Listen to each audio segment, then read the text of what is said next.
Assalamualaikum warahmatullahi wabarakatuh. Apa kabar sobat inspirasi? Semoga dalam keadaan sehat dan juga berlimpah rezeki serta kesehatan. Nah, sobat inspirasi, di video kali ini saya ingin membahas tentang pentingnya mengetahui dasar-dasar berumah tangga dalam sebuah pernikahan agar rumah tangga kita nantinya berjalan dengan lebih baik dan lancar dan bisa meminimalisir kemungkinan terjadinya konflik-konflik dalam rumah tangga. Nah, akan tetapi ini akan menjadi pembahasan yang sangat panjang sehingga saya akan membaginya dalam beberapa video ke depan ya. Jadi tidak dalam satu video ini, tetapi akan ada beberapa video yang akan saya bahas tentang bagaimana pentingnya mempersiapkan ilmu tentang rumah tangga sebelum kita melangsungkan pernikahan.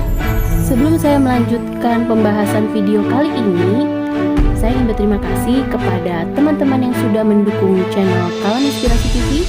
Dan bagi yang belum, yuk segera bergabung dengan memberikan subscribe, juga mengaktifkan lonceng notifikasinya agar bisa selalu mendapatkan update terbaru dari Kalam Inspirasi TV.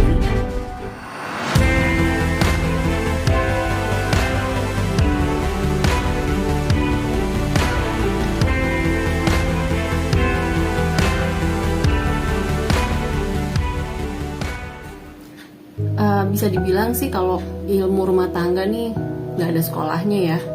Jadi betul-betul berdasarkan pengalaman diri sendiri maupun apa yang disampaikan atau diceritakan oleh orang-orang tua kita. Jadi ya hasil wejangan, hasil nasihat dari keluarga terdekat maupun teman-teman kita.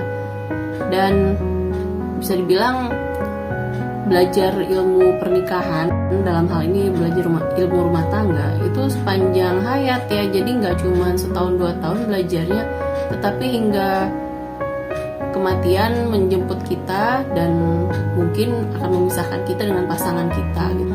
Sehingga bicara tentang pernikahan nggak melulu soal cinta nih kan, seperti kalau kita dengar-dengar di lagu, kayaknya kalau udah cinta udah nikah aja gitu ya.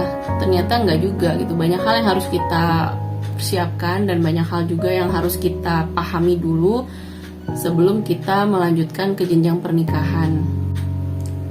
Yang pertama kita perlu ketahui terlebih dulu adalah kenapa sih mempelajari atau mengetahui tentang ilmu berumah tangga itu menjadi hal yang penting, hal yang harus kita pahami sebelum memulai pernikahan.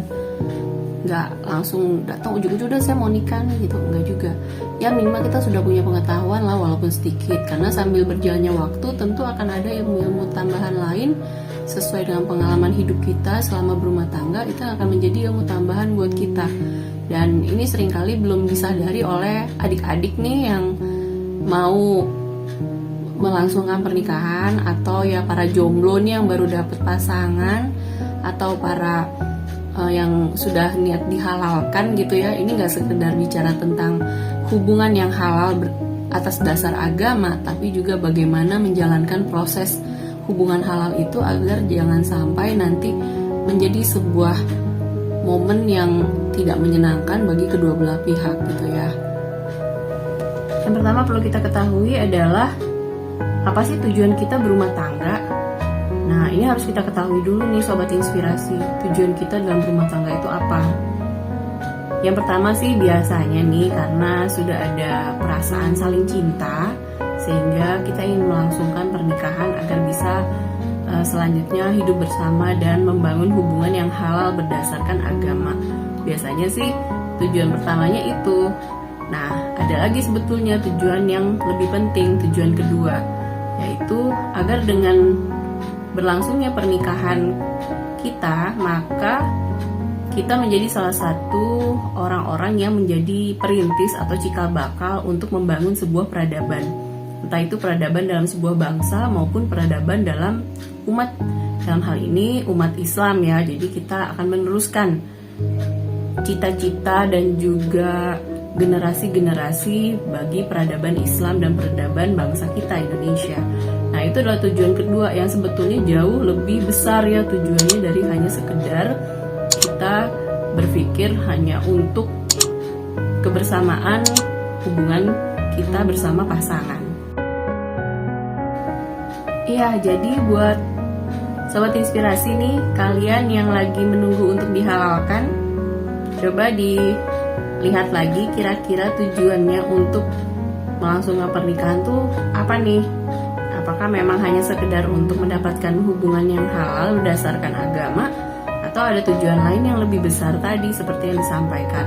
Nah, kalau sekiranya kita masih pengen yang pertama, maka tidak ada salahnya kalau kita merambah kepada tujuan yang kedua, di mana tujuan kedua ini jauh lebih mulia dan lebih disukai juga dari sudut pandang agama kita, gitu ya.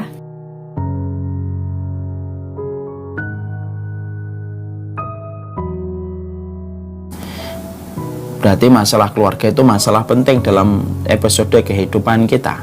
Dan inilah yang menjadikan kita harus betul-betul menggali bagaimana kita bisa memiliki keluarga itu yang qurrata ayun dalam kehidupan kita. Dan kalaulah boleh saya sharing, arti qurrata ayun itu apa sih Ustadz yang disebutkan oleh Allah pada surat Al-Furqan dalam doa ini? Kan disebutkan di sini, ya Allah jadikanlah istri kami, suami kami, anak-anak kami qurrata ayun. Artinya qurrata ayun itu apa? Qurrata ayun itu adalah sesuatu yang menenangkan. Apapun badai yang di luar, petir, halilintar, bersahut-sahutan, tapi setelah kita membuka gagang pintu masuk ke rumah, maka semua petir, halilintar yang kita dengarkan begitu memengakkan telinga ketika di luar rumah, sekalinya kita masuk ke rumah, kita tidak lagi merasakan petir dan halilintar serta berbagai macam badai yang ada di luar rumah. Itulah yang dimaksudkan dengan qurrata ayun. Makanya inilah yang menjadikan kita betul-betul berharap betul bahwasanya yang kita harapkan itu bukan hanya bagaimana sholat kita itu benar dan bagaimana amal kita diterima, tapi termasuk salah satu di antara kehidupan surga yang ada pada kehidupan di dunia itu adalah ketika kita mendapatkan keluarga yang bersifat dengan qurrata ayun, yang bisa menambah ketaatan kita dan bisa memberikan kedamaian dan keberkahan dalam urusan yang kita lakukan, sehingga kita bisa melangkah menuju kepada ridhonya Allah dan menuju kepada surganya Allah itu secara bareng-bareng dan bersama. Nah, inilah yang menjadikan kita akhirnya memahami itulah keluarga. Tentunya kita harus paham ketika kita telah mengerti bahwasanya posisi keluarga itu sangatlah besar dalam kehidupan iman. Tentunya ada perkara yang juga harus kita sadari, bahwasanya membentuk keluarga itu harus betul-betul memiliki ilmu supaya keluarga kita sebagaimana harapan kita menjadi keluarga qurrata ayun.